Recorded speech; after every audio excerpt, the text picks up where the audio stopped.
essential verbs which help in reproduction, non-essential verbs which assist in reproduction, मतलब which help in the process of reproduction. तो इसमें याद होगा हमने पढ़ा था they were green colored sepals. Their function is to support the petals. Petals they were colorful. तो sepals जो थे they were green colored. These are sepals. Petals थे colorful. I'll try to give full revision of this chapter today. Please आपने सिर्फ सुनने वाला काम करना है. तो petals, sepals. What is the other name for and this sepals and petals? Calyx and corolla. Calyx and corolla. ठीक है? Calyx and corolla they are the sepals and petals. तो फिर इसके बाद आपने पढ़ा था सबसे मेन पार्ट इसके सेंटर मोस्ट में which is male and female reproductive part. Female reproductive part को बोला गया था sorry female reproductive part stigma, style and ovary. Stigma, style, ovary.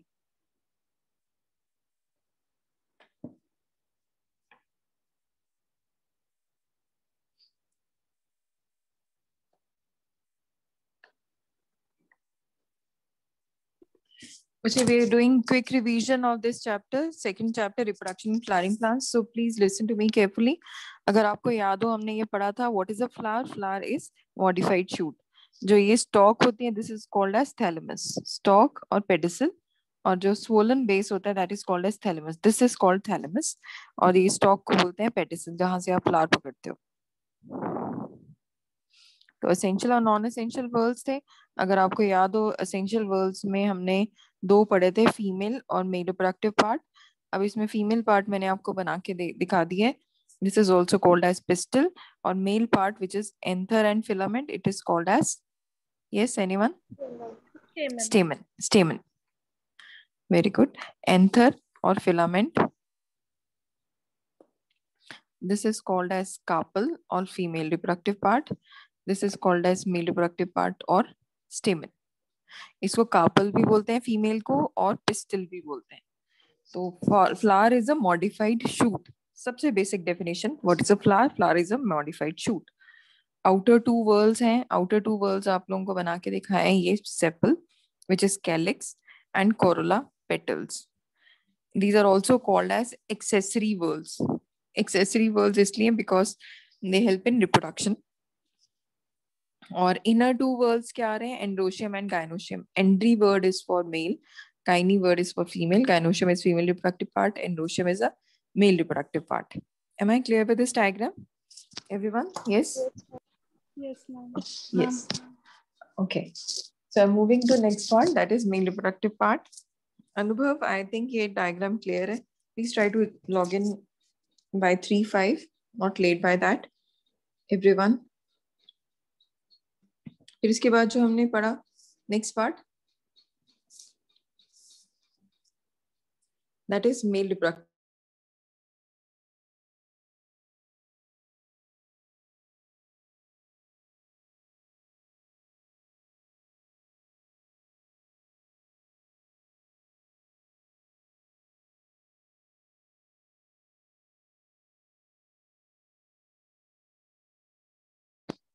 फिर इसके बाद जो पार्ट था वो था स्टेमन.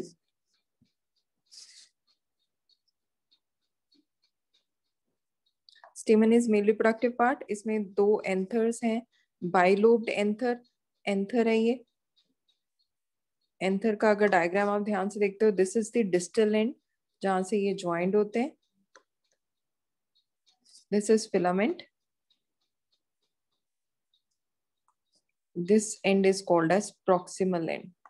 हर क्लास में कुछ ना कुछ एडिशन होगी तो please do not miss any class even if it is a repetition. और फिर अगर आप लोगों को याद हो मैंने एंथर के बीच में एक टिश्यू बताया था which is known as the connection between these two. Yes, these two lobes is connective. Anthers can be joint from base जिनको नाम दिया गया था बेसिफिक्स्ड, और they may be attached from the dorsal surface. like this. They are called as dorsifixed. Or they may be attached from this tissue. यहाँ से ही आ रही है ये part stem. It is called as adenate. Or sometimes it is perpendicular. This is called as superficial or versatile. This versatile is a characteristic feature of angiospermic families, yeah, Anemophilous flowers, which are pollinated by wind.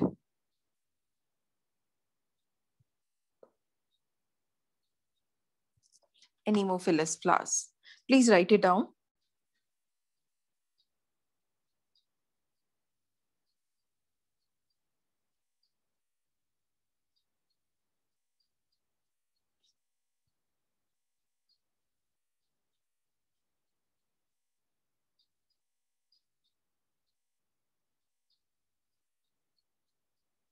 Please write down.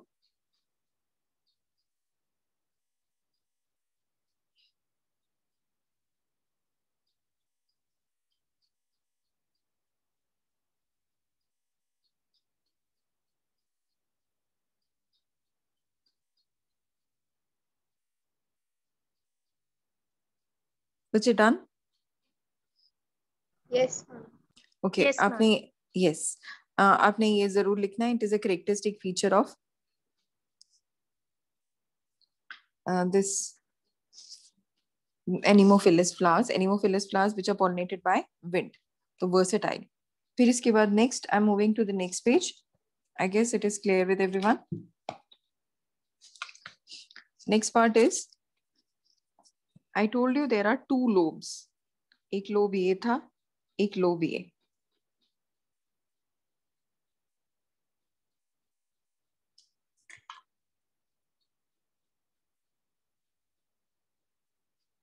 It is called as bilobed और दो theca थे.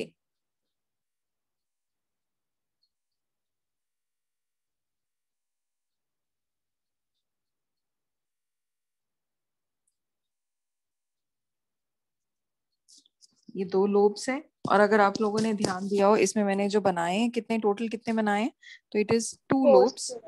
yes 4 sporangia. ये दो lobes हैं. First lobe is this lobe, second lobe is this lobe. They are two lobes. और अगर ये microsporangia मैंने नाम बोला है तो दे आर 4 इन नंबर.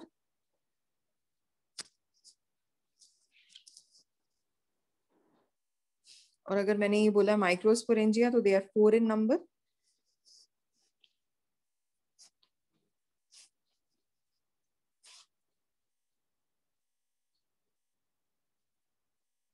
इसलिए इसको बोलते हैं टेट्रा स्पोरेंजिएट. और बीच में कौन सा टिश्यू है? यस,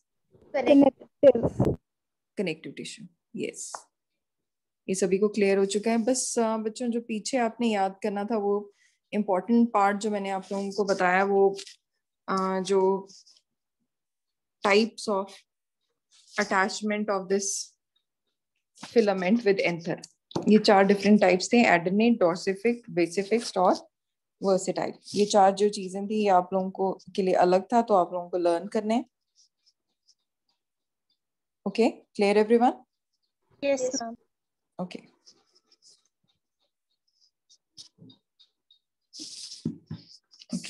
सो जो चीज एक्स्ट्रा होगी वो आप लोगों ने ध्यान देना है.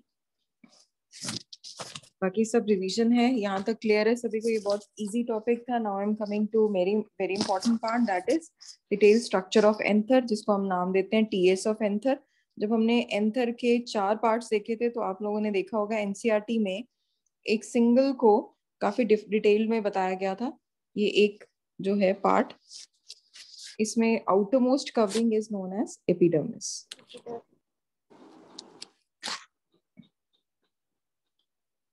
अगर आपने पढ़ा हो तो आप लोगों को साथ साथ लर्न भी हो जाएगा ही. This is epidermis.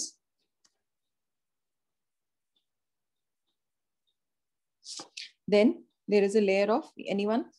Endothecium. Very good, layer of endothecium.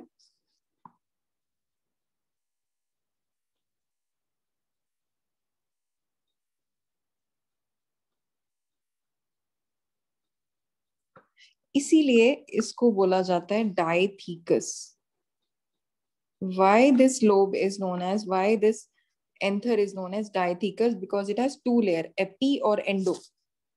दो layers हैं, epi layer, epidermis, and single layer endothecium. Endothecium is peculiar because it has callous thickening. इसके अंदर callous thickening है. You can see there is change in shape also because it has special thickening which is known as callous. फिर इसके बाद जो layer आती है that is middle layer. Middle layer they are 3 to 4 in number. तो middle layers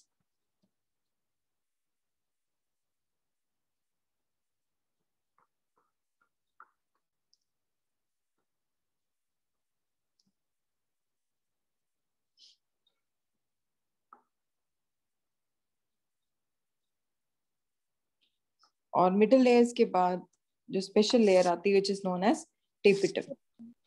tapetum जो है it is a nursing layer which is immediately surrounding the sporogenous tissue. This is tapetum. Tapetum provides nourishment. That is why it is known as nourishing layer. So tapetum is present in the innermost part और इसमें जो इसी के साथ immediately जो अंदर आएंगे they are microspores or they are also known as archisporial cells or microspore mother cell. They are also known as archisporial cell. Archisporial cells वही हैं जो फॉर्म कर रहे हैं माइक्रोस्पोर और इसको एक और नाम दिया जाता है microsporangium.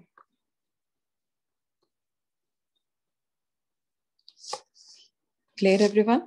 And this part is connective and this is the area or point of dehiscence. और ये जो है microspore mother cell they undergo meiosis. सबको याद हो गया होगा ये हमने जो ये सेक्शन काट के देखा है. तो सबसे outermost layer is epidermis. Next to epidermis is endothecium which has callous thickening. Then there are 3 to 4 layers of middle layer, 3 to 4 middle layer. Then is tapetum. Tapetum is the innermost layer. और फिर immediately inside the tapetum are sporogenous tissue present, that is microspore. Microsporangium कह दो, microspore mother cell और archisporium. Archisporial cells they form microspore mother cell after meiosis. और meiosis के बाद जो next आएगा that will be pollen tetrad. अगर आपने देखा हो tapetal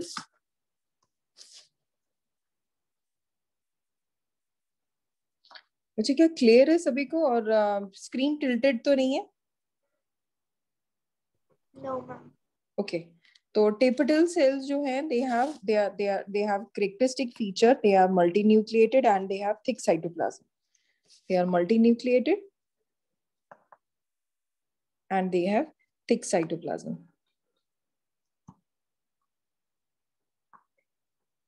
And the feature of this tapetal tissue, yes, they provide nourishment. Yes, that is why they are also called as, this forms nutritive layer.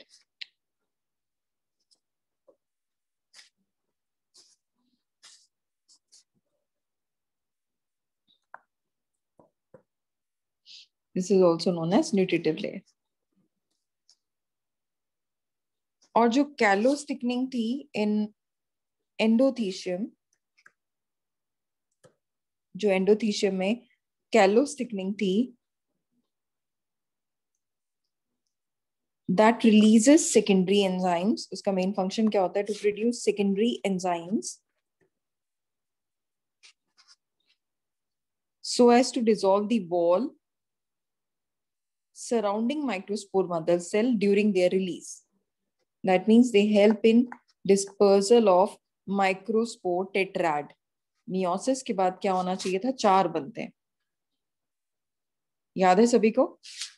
Yes? Yes, ma'am. Is this point clear to everyone?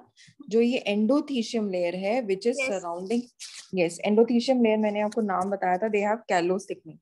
What is the function of callous thickening? They produce secondary enzymes which helps in the release of microspore tetrad.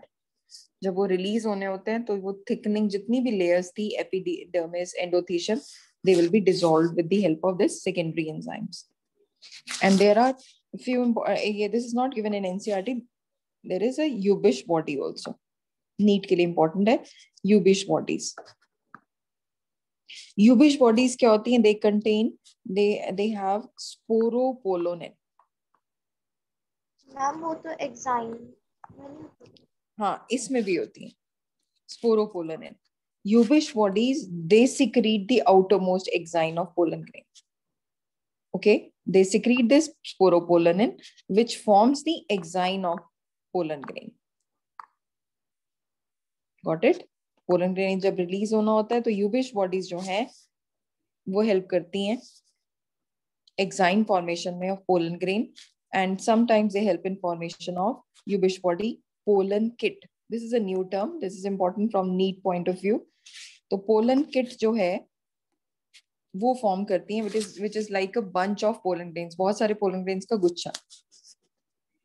और वो joint किससे होते हैं? Ubish body. Ubish body they have sporopollenin. Sporopollenin helps in formation of exine of pollen grain as well as formation of pollen kit. क्या ये page clear है सभी को? Yes, everyone. Okay, please raise your hand. Be quick. Everyone, please raise your hand if it is clear. Then I move to the next part. Okay, Palak, Dolly, Harjot, Tanvi, Khushi, Ishmeet, Mehak, Anubhav, Kritika, Mehak, Kondal, Alina, Anshraj, Utkarsh. Yes, Angelina, Harsh, Mayank, Manpreet. Okay, okay, Manpreet. So, अब जो part आप लोगों ने लिखा था pollen grain के लिए, I am moving to that part, that is microsporogenesis. Please इसको ध्यान से सुनना क्योंकि एक इंपॉर्टेंट क्वेश्चन है इसके ऊपर. Process of microsporogenesis. Microsporogenesis. Microsporogenesis मतलब फॉर्मेशन ऑफ माइक्रोस्पोर. तो माइक्रोस्पोर जो है वो फॉर्म किससे होता है? Microspore mother cell. Microspore mother cell is diploid. It shows first mitotic division and then it undergoes meiosis और form करेगा meiosis के बाद pollen tetrad.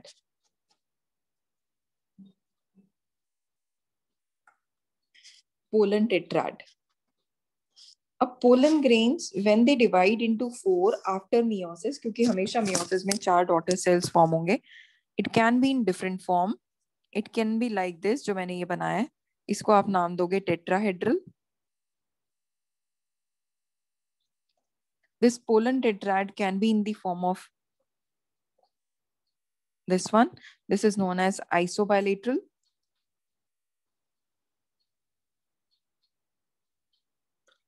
Or it can be in the form of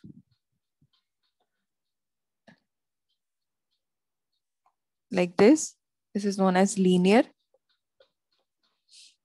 4 है ना, 4 किसी भी फॉर्म में arrange हो सकते हैं. ये है linear.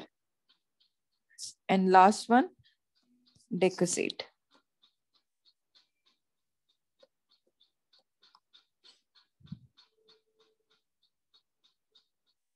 इसको नाम देते हैं F decussate. Please write down. There are 4 different ways in which microspore tetrad can arrange themselves, और ultimately they'll divide, they'll distribute और चारों अलग अलग हो जाएंगे. So this is in kind of an arrangement: isobilateral, tetrahedral, F decussate or linear.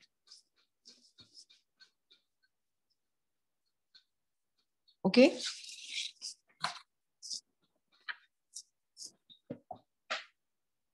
Clear everyone? Yes, yes ma'am. Okay.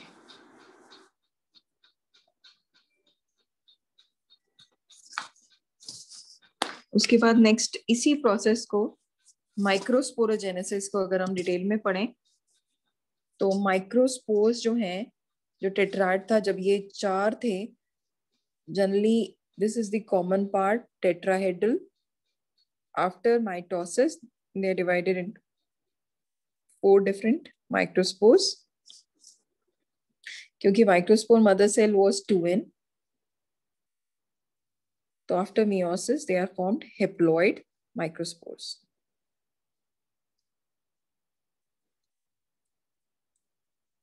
Haploid microspores.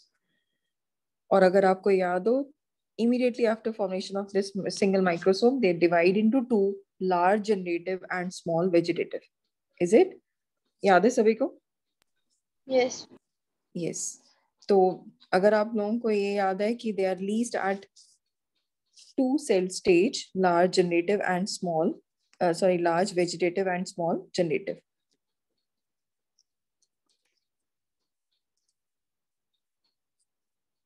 But sometimes generative divides itself into two and they are released at three cell stage, two generative and single vegetative.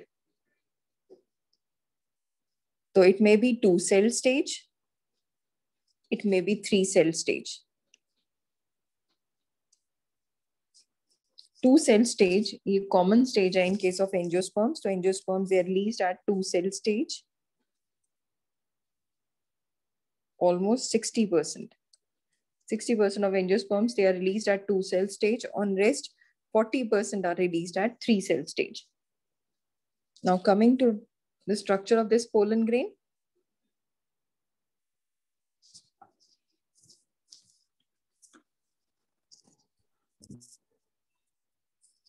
मैं देखो बेटे ये दोबारा I am repeating, ये pollen grain था, pollen tetrad form हुआ, pollen grain ने pollen tetrad हमने चार तरह के पढ़े थे, टेट्राहेड्रल, एफिडेक्सेट, लीनियर और एफिडेक्सेट, ये चार तरह के आपके डिफरेंट टाइप्स ऑफ अरेंजमेंट थे। कॉमन सबसे है टेट्राहेड्रल। तो एक ने अपने आप को चार में डिवाइड किया after process of meiosis, you can see it from the screen. तो इसमें जो सिंगल था माइक्रोस्पोर आफ्टर मियोसिस 2n था, मियोसिस के बाद वो चार बन गए and they converted into n microspores. तो माइक्रोस्पोर मदर सेल से माइक्रोस्पोर बन चुके हैं। Microspore mother cell undergoes meiosis and forms microspores. अब ये जो माइक्रोस्पोर है ये पोलन ग्रेन है, they are released either at two cell stage और three cell stage. Two cell stage में एक वेजिटेटिव एक जनरेटिव है, थ्री सेल स्टेज में एक वेजिटेटिव और दो जनरेटिव है। 60% of angiospermic families they are released at two cell stage and only 40% of they release their pollen grains at three cell stage. Now coming to the structure of pollen grain, outermost अगर आप लोगों को याद हो, it is exine. Exine is rough on the outer side.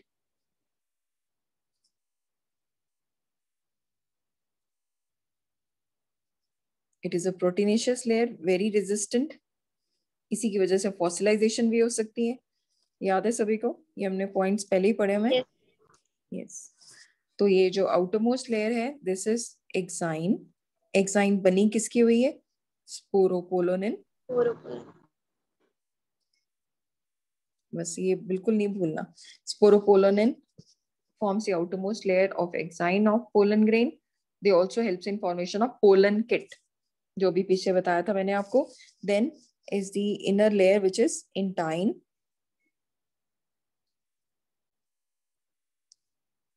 जहां ये स्पोरोपोलोनिन absent होती है उस रीजन को हम नाम देते हैं germ pore.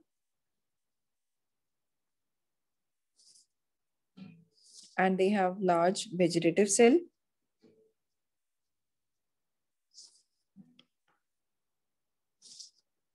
and small generative cell. Large vegetative cell and small generative cell. तो एक्साइन तो बनी हुई है स्पोरोपोलोनिन की. Intine is made up of cellulose.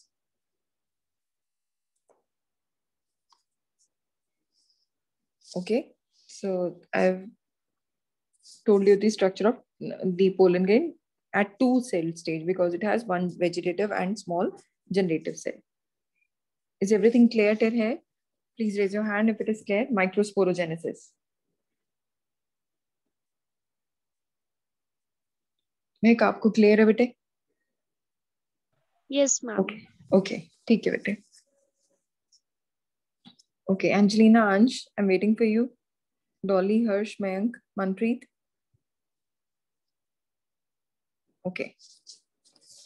Next is female reproductive part, which is also known as megasporangium. ये थोड़ा सा difficult है. Yes, any question? मेगास्पोरेंजियम. अब हम बात कर रहे हैं फीमेल रिप्रोडक्टिव पार्ट की. प्लीज इसे ध्यान से सुनना क्योंकि थोड़ा सा मुश्किल है. Female reproductive part is also known as gynoecium. Gyne word is related to females, तो गाइनोशियम है ये female reproductive part. Megasporangium is also known as ovule. तो फीमेल रिप्रोडक्टिव पार्ट मेगास्पोरेंजियम और ovule or gynoecium. Gynoecium can be of two different types. It may have one pistil, single female है, so it is known as monocarpellary. If it has many pistil, it is known as multicarpellary or polycarpellary. Polycarpellary can be of two different types.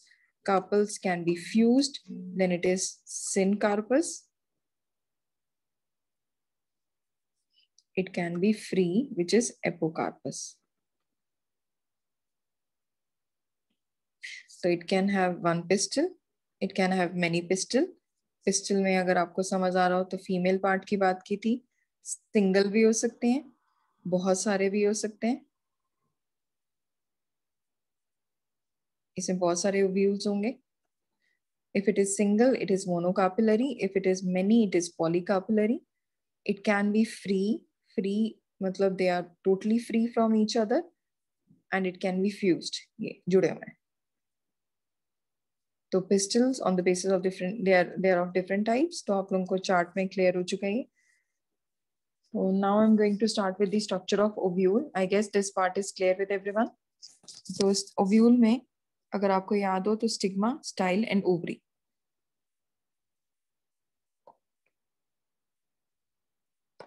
Style can be hollow or solid.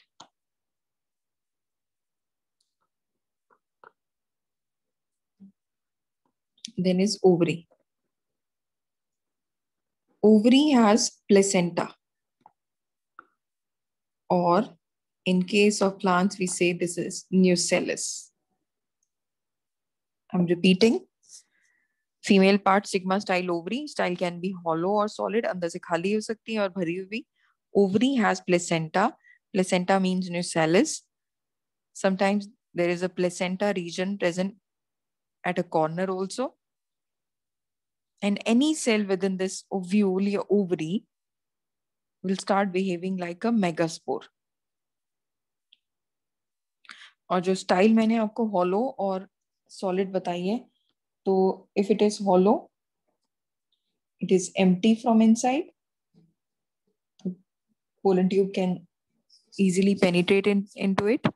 When it is solid, it has all the cells in between. Yeah.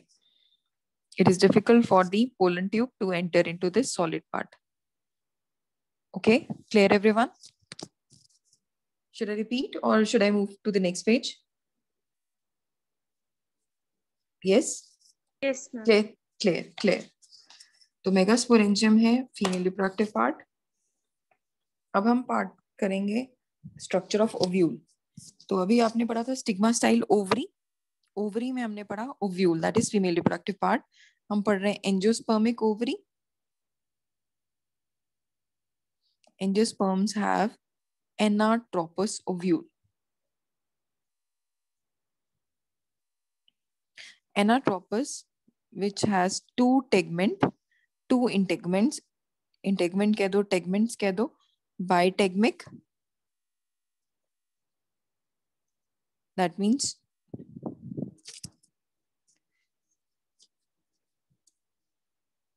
bitegmic means two integments.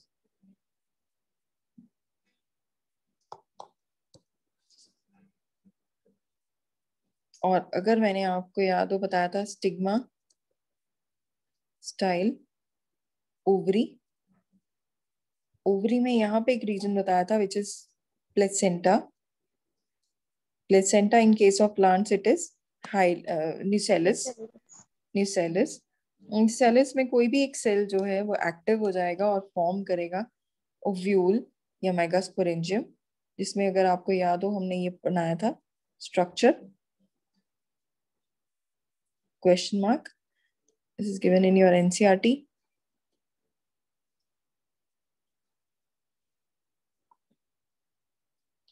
Ovule, ये जो outermost tissue है, this is called as न्यूसेलिस.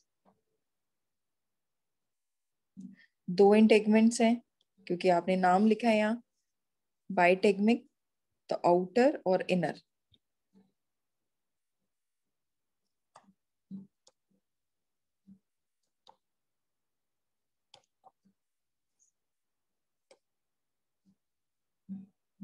और इसमें से एक cell जो है वो फॉर्म करेगा एम्ब्रियो सैक,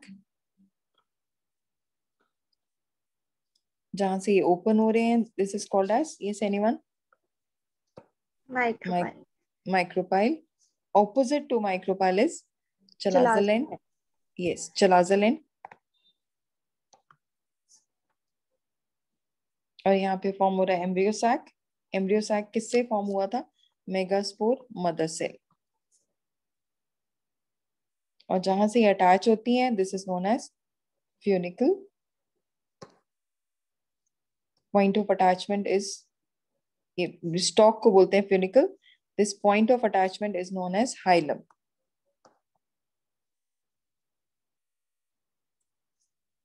और जो एमएमसी था इसके केस में हो जाएगा मेगास्पोर मदर सेल.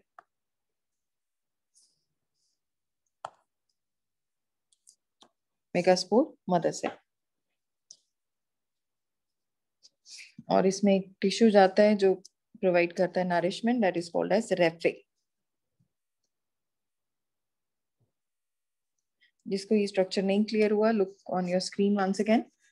अच्छा, ये देखो ऊपर चल रहा था स्टिग्मा, स्टाइल, ओवरी. अब हम नीचे वाला पार्ट डिटेल में पढ़ रहे हैं. तो ओवरी हैज ओव्यूल. ओव्यूल में कोई भी एक रीजन साइड पे वो फॉर्म कर रहा है placenta. Placenta is a point of attachment, it's a kind of a tissue. जैसे इसमें नाम दिया था हमने nucellus, which gives nourishment to the developing ovule. Ovule जब हमने ड्रॉ किया तो सबसे पहले हमने ड्रॉ किया उसकी integuments, outer and inner integument. फिर उसमें हमने ड्रॉ किया बीच वाला part, that is embryo sac.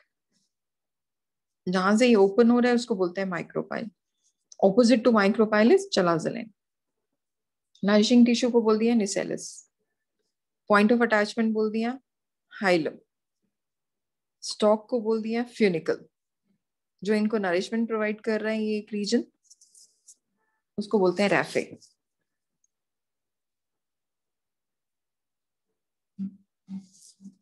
क्या ये ओव्यूल पार्ट क्लियर है? This is an anatropous ovule. On clear है सभी को एनाट्रोपस? तो anatropous ovule with two integuments, that is bitegmic. nucellus. On the basis of nucellus, again there are two types. I'm moving to next page. Yes, Arjun. I'm moving to next page. On the basis of nucellus, there are two types. If nucellus is more,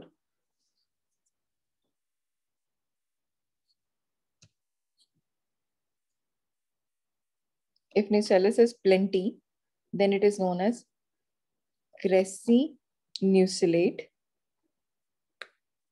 If nucellus is less, then it is known as tennucellate.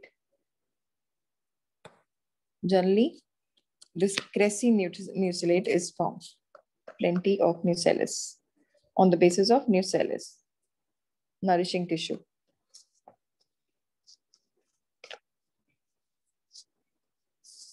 Okay.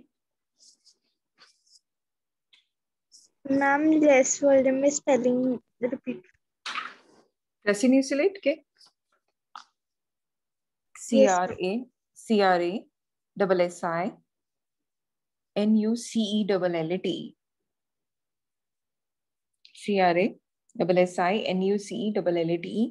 Tennucellate. TENINUCELLATE. Tennucellate.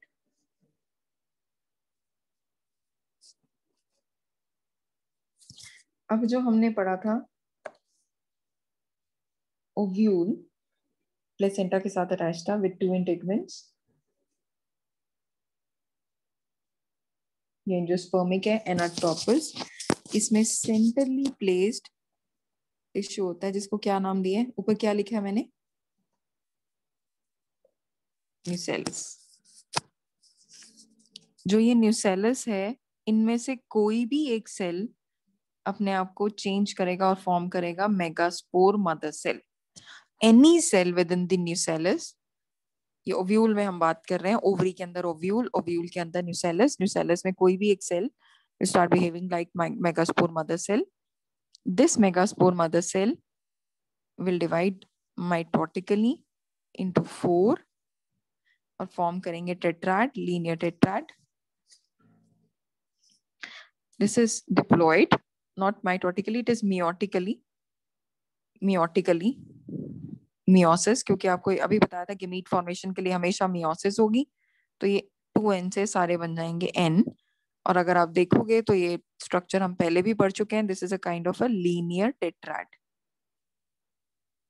तो ये 4 इसमें tetrad में आ गए, जिसमें से 3 ऊपर वाले खत्म हो जाएंगे, 3 डीजनरेट हो जाते हैं, ये खत्म है, ये खत्म है, थर्ड खत्म है, जो बचा हुआ है नीचे वाला, तो ये डीजनरेट हो जाते हैं, डीजनरेट। और ये जो मेगास्पोर एक रह जाता है वो डिवाइड करता है अपने आप को mitotically, this one, this divides mitotically, पहले 2, 2 से 4, 4 से 8, तो इसने अपर 4 फॉर्म कर दिए, नीचे वाले 4 फॉर्म। और ये एंड्स अगर हम बात करें तो एंड्स आप लोगों को पता है, एक एंड है माइक्रोपाइल, और माइक्रोपाइल के ऑपोजिट कौन सी एंड थी, ये माइक्रोपाइल है, चलाजल एंड। तो एक माइक्रोपाइल है, एक चलाजल एंड है। तो 4 सेल्स यहाँ हैं, 4 सेल्स ऊपर हैं, and then they will arrange themselves as upper 3, lower 3, middle 2, and this is now mature embryo sac,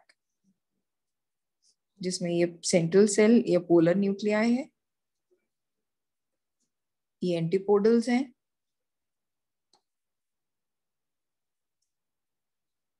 synergids, egg, synergids और एग को बोलते हैं एग अपरेटस। कितनों को ये पार्ट क्लियर हो चुका है, formation of embryo sac? Anyone with a doubt? Yes, anyone जिसको नहीं क्लियर हुआ हो? ऑलमोस्ट आई गेस सभी ने क्लासेस लगाई हैं। यस हर्ष, क्लियर है बेटे? हर्ष समझ आ रहा है बेटे? नहीं तो I repeat this once again. I'll try to repeat this in next class also so that it is more clear to you. Harsh, clear है बेटे?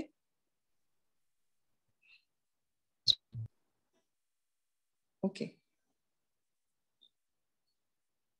तो इसमें क्या आपको बताया मैंने, ओव्यूल में कोई भी एक न्यूसेलस में कोई भी एक सेल मेगास्पोर मदर सेल बन गया और 2n था, डिवाइड किया उसने 4 में, क्योंकि मियोसिस के बाद हमेशा 4 बनते हैं, उनमें से 3 जो है खत्म हो गए, एक जो था एक्टिव रहा, उसने माइटोटिकली डिवाइड किया अपने आप को 2 में, 1 से 2, 2 से 4, 4 से 8, 8 में 4 ऊपर है, 4 नीचे है, and then they are arranged in an embryo sac, upper 3 cell, upper 3 nuclei, lower 3 nuclei, 6 हो गए, और बीच में 2 न्यूक्लियाई, 8। और अगर आपको याद हो, ये एम्ब्रियो सैक है 7 सेल्ड 8 न्यूक्लिएट, और इसको नाम दिया जाता है, स्पेशल एम्ब्रियो सैक को नाम दिया जाता है पॉलीगोनम टाइप। ये नीट के लिए क्वेश्चंस है, polygonum type of embryo sac नाम है ये इसका।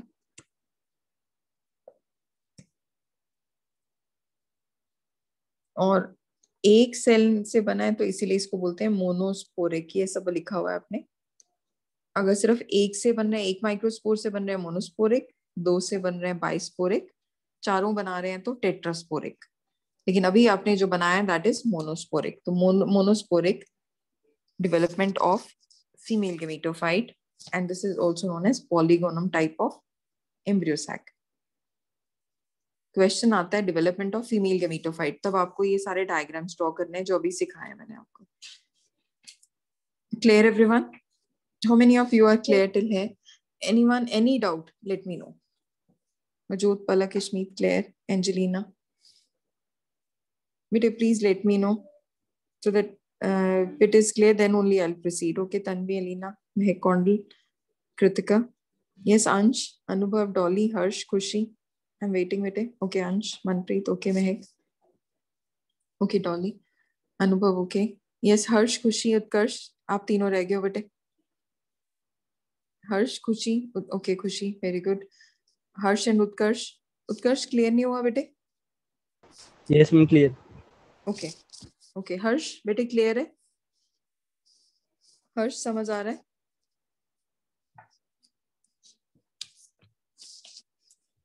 Harsh, speak out or just try to write a message.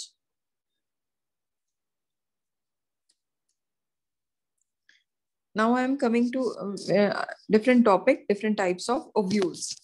अभी जो आपने डायग्राम ड्रॉ किया था, अगर आपने देखा है जो डायग्राम हमने ड्रॉ किया था, that was anatropous. Okay, okay, got it बेटे। तो anatropous याद है ना, अभी मैंने आपको बनाते हुए बताया था, इट इज एन एनाट्रोपस। और एनाट्रोपस में आपने देखा कि उसमें ओव्यूल उल्टी हो गई। देखो ये क्वेश्चन मार्क बनाते हैं तो उल्टा क्वेश्चन मार्क, ये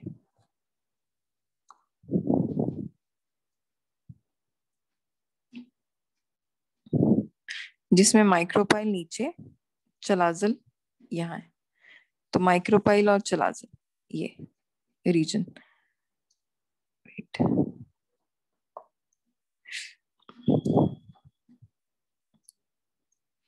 ये एक्सेस है, सॉरी।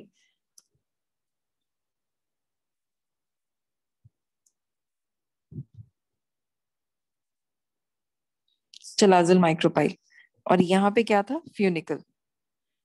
तो एनाट्रोपस में क्या हुआ? चलाजल माइक्रोपाइल ऐसे होगा। मैंने क्यों बोला ये उल्टा है? क्योंकि जो एक्चुअल है दैट इज ऑर्थोट्रोपस। हाँ, ये बनाया हुआ है, मैंने आपको बताया भी था, ऑर्थोट्रोपस।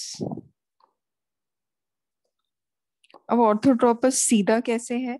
बिकॉज इन दैट ऐसे आएगा, दो इंटेगमेंट्स हैं,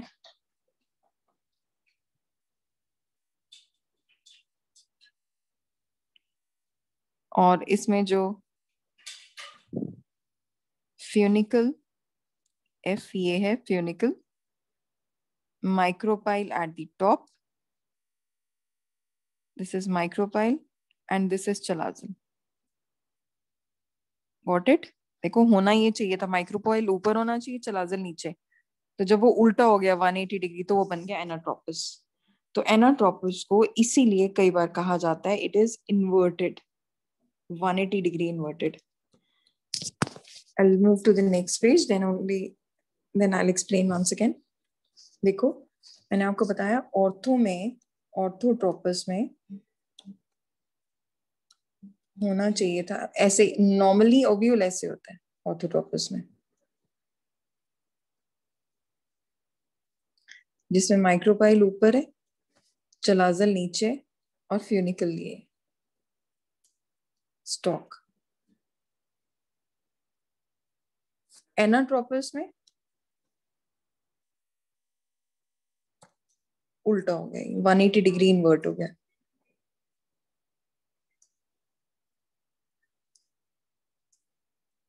फ्यूनिकल यहाँ पे, माइक्रोपाइल और चलाजल। अब इसी के साथ एक और टाइप आती है जो इनके बीच में होगी पोजीशन 90 डिग्री, हेमीट्रोपस। हेमीट्रोपस में क्या हो जाएगा? परपेंडिकुलर।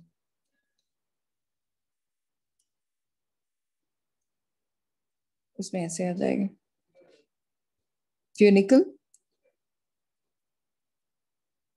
चलाजल, माइक्रोपाइल।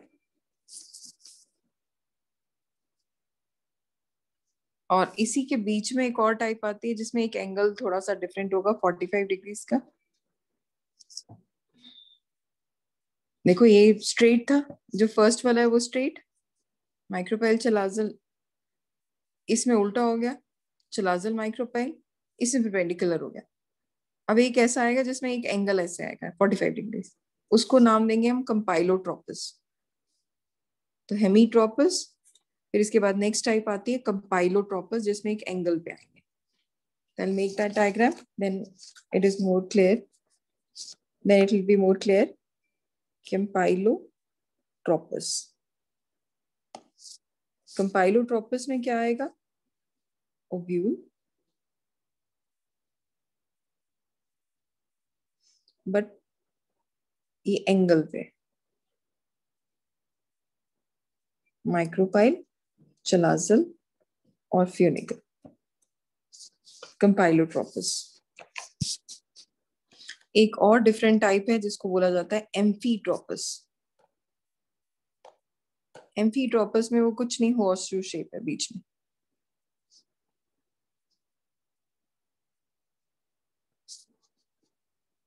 इसमें ये इसको बोलते हैं हॉर्सशू शेप, एम्ब्रियो सैक।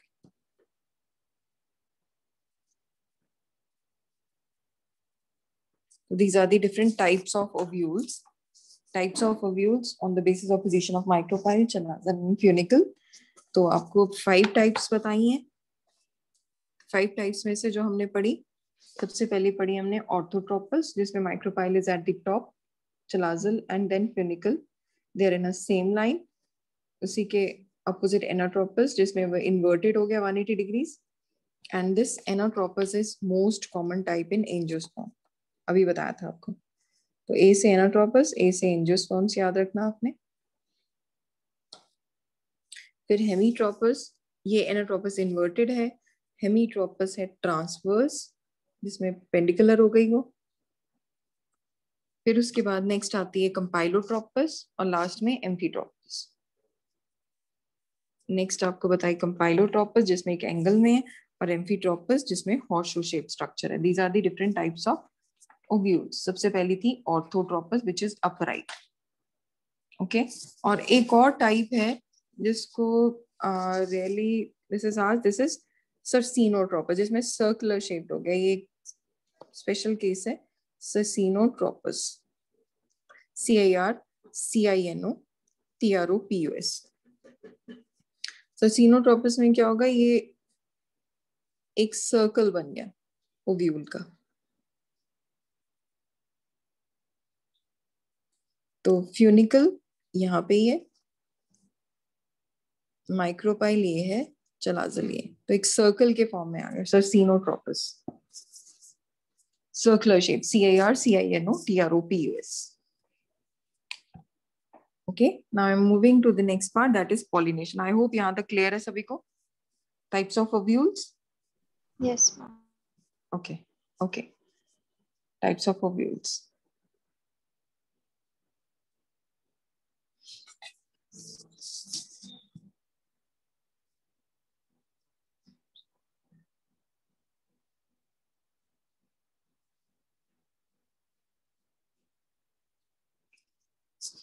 अब now I'm coming to a very important topic, that is pollination. Pollination का मतलब क्या था? Transfer of pollen grain from anther to stigma. So there were 2 types of pollination, self and cross. Self pollination I'll be writing in short forms. हम बहुत अच्छे से ये topic कर चुके हैं, CP और SP. SP is what? Self pollination. Self pollination में हमने पढ़ा था autogamy. Autogamy means within the same flower, transfer of pollen from anther to the stigma of same flower. अगर different flowers of same plant बोला था, gytinogamy. Gytinogamy मतलब genetically similar. जैसे एक ही प्लांट है लेकिन 2 different flowers of same plant, एक ये फ्लावर है एक ये flower, with in same flower होगा तो autogamy, 2 different flowers of same plant होगा गाइटिनोगेमी। क्रॉस पॉलिनेशन में 2 flowers flowers of two different plants. This is known as cross pollination. Cross pollination का हमने दूसरा, yes, this is also known as xenogamy. एक और term आप लिख लो, एलोगेमी.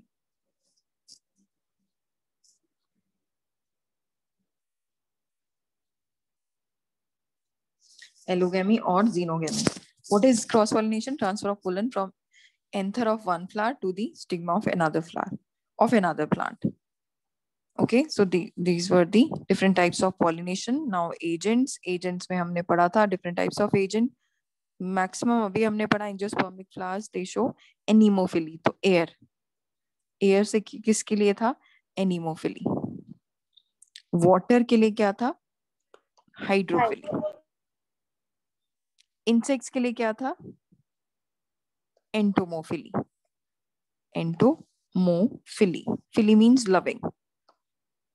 birds के लिए था birds. ornithophily. animals के लिए क्या था? zoophily. bats के लिए क्या था? chiropterophily. ants के लिए क्या था? myrmecophily. snails के लिए क्या था? malacophily. ठीक है? These are the different types of agents. So they were given separate name on the basis of different agents. So pollination, when it is within the same class, same class, दो तरह के बताए थे आपको, chasmogamous and clistogamous. Clistogamous is when the flower is closed, when it does not open at all. Then it is known as clistogamous flower.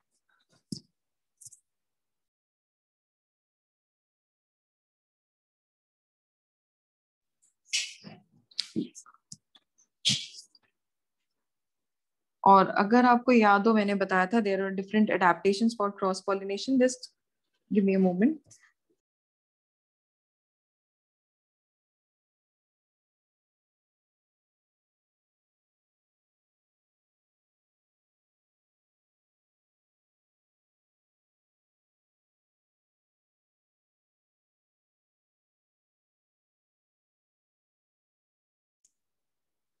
तो what are the different adaptations for self pollination या cross pollination? मैंने बताया था आपको, preferred is cross pollination.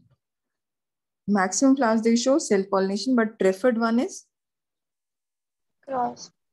cross pollination. तो they have different methods for that, for adaptation of cross pollination. सबसे पहला बताया था डाइक्लाइनी और यूनिसेक्सुअलिटी. दैट मीन्स जिसमें यूनिसेक्सुअल, जिसमें सिर्फ एक मेल या फीमेल है, डाइक्लाइनी उसको बोला जाता है. When flowers are unisexual, either they have stamen or they have pistil or carpel. Stamen मतलब male part, pistil मतलब female part. They may be pistillate, female part, or they may be staminate, male part. और example इसमें आपको date palm, papaya, castor, बहुत सारी examples दी थी.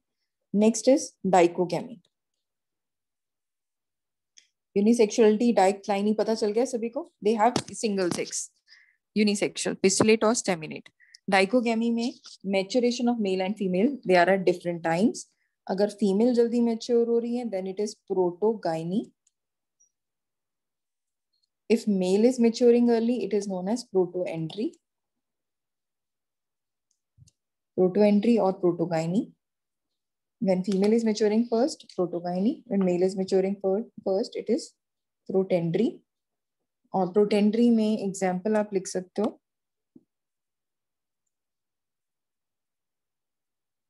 भिंडी, okra या salvia. In case of protogyny, it is mirabilis.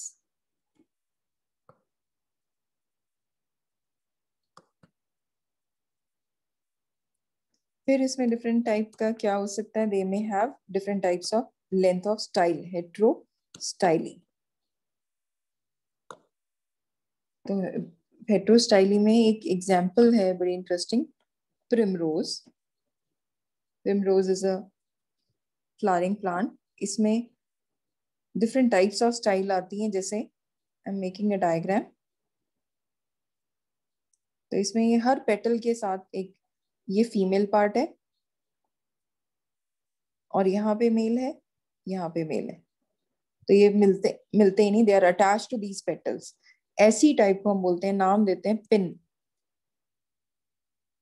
या फिर दूसरी टाइप कौन सी होती है जिसमें lengths are different, female is very short and male is very long. इस टाइप को हम बोलते हैं थ्रम। In case of evening primrose, they have two different types of style, pin and thrum. Pin में क्या है, petals के साथ attached है, male and female. Thrum में क्या है, female is very small and male जो pollen है, anther है, they are out of this petals. तो pin और thrum. Okay? तो यूनिसेक्सुअलिटी, डाइकोगेमी, हेट्रोस्टाइली। फिर उसके बाद फोर्थ टाइप कौन सी आती है, prepotency. They have different potential for germination. Self incompatibility, they are not compatible. Same है फिर भी जर्मिनेट नहीं कर पा रहे। इनकम्पैटिबिलिटी एग्जाम्पल बताई थी आपको, पोटैटो, टबैको। और एक लास्ट आपको बताई थी हर्कोगेमी। हर्कोगेमी में क्या है, there is some physical barrier in between, there is some physical barrier. और इसमें एक एग्जाम्पल आती है विच इज कैलोट्रोपिस। और तो कैलोट्रोपिस में there is a physical barrier. अगर हम डायग्राम देखेंगे इसमें, तो ये यहाँ पे होते हैं pollen grains. Pollen grains they are in a pouch, और फीमेल है यहाँ पे, they will not be able to reach क्योंकि देयर इज अ बैरियर, ये बीच में बैरियर है। तो Calotropis, there is a barrier between pollen and stigma of same flower, this is known as herkogamy. तो these are the adaptations for cross pollination. हमने पढ़ा पहले डाइक्लाइनी या unisexuality, dichogamy, heterostyly, prepotency, self incompatibility और हर्कोगेमी। Clear है यहां तक सभी को? अब हम पढ़ने लगे हैं what are the adaptations for different types of pollination. अगर हो रही है pollination by wind, that means anemophilous। और याद होगा मैंने बताया था एनिमोफिलिस में जो फ्लावर्स हैं बच्चे, मैंने आपके साथ शेयर भी की थी एक पीडीएफ जिसमें हैंड रिटन नोट्स हैं। प्लीज अपना आप उससे भी नोट्स नोट डाउन करना, बिकॉज उसमें ही डिटेल में काफी कुछ बताया हुआ है, all the definitions are there. So please try to write down from notes also, जो हैंड रिटन नोट्स है। पॉलिनेशन में जो विच इज बाय विंड मैंने बताया था, वो जो पोलन्स उड़ते हैं, जो हवा में उड़ते हैं, they are hairy, they are produced in very large number because of wastage. They are wasted. In fact, one flower of cannabis can produce up to 5 lakh pollen grains. They are very lightweight, they are very light density, they are powdery, they are not wettable, unwettable, they are dry क्योंकि अगर wet होंगे तो वो settle down हो जाएंगे। They are very dry. They may have wings. Can anyone tell me winged pollen किसमें थे? Ma'am fine. Very good, very good. ये आपको याद करनी है, छोटी छोटी चीजें ही हमने क्लास में पढ़ी थी। मैंने बनाया भी था पोलन ग्रेन, उसके विंग्स लगाए थे मैंने, तब बताया था आपको पाइन में होता है। They have versatile anther, anther की डिफरेंट डिफरेंट शेप्स हो सकती हैं। और स्टिग्मा कैसा होता है, sticky, exposed, hairy.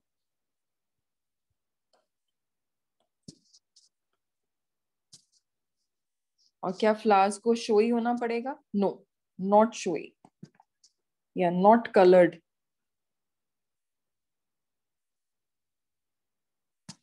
Even without nectar, there is no need of nectar also. खाने की जरूरत ही नहीं है, नेक्टर एंड सेंट, कोई फ्रेग्रेंस की जरूरत नहीं। These are the features of the flowers which are pollinated by wind. For example, rice, maize, wheat or grasses. Clear everyone? तो ये 3 mark का question आता है. What are the different features of the flowers which are pollinated by wind? Give their examples also. तो आप लोगों को ये लिखने हैं कुछ points. You need to write at least 5 to 6 points with example, अलग से examples, and you can draw the, जैसे मैंने stigma बनाया तो stigma में आप ये बनाओगे कि it has large surface area, it is exposed, it is very sticky. अब अगर हम पढ़ेंगे pollination by wind, तो सॉरी विंड हमने पढ़ ली है, पॉलिनेशन बाय वाटर. तो pollination by water is known as hydrophily. और इसमें एग्जांपल मैंने आप लोगों को लिखवाया हुआ है ऑलरेडी. ज़ोस्टेरा याद है किसी को? और सिरेटोफिलम. ये नहीं याद तो आप लोगों को अभी याद कर लो. ये दोनों एग्जांपल एनसीईआरटी में दी हुई हैं. They are very important. Ceratophyllum और Zostera. They have submerged roots. आज हरजोत आपने पूछा था वो क्वेश्चन. आपने हरजोत किस की एग्जांपल पूछी थी? वेलिसिनेरिया की. I've shared a picture. Yes. So वेलिसिनेरिया वो प्लांट, रूटेड प्लांट है. They are submerged and they have this gametes या फीमेल, जो मेल और फीमेल पार्ट्स हैं. They are string like. देखा आपने बच्चे? It is beautifully given. It's a submerged plant with female and male reproductive part in string form. जब ये mature हो जाते हैं ये सरफेस पे चले जाएंगे.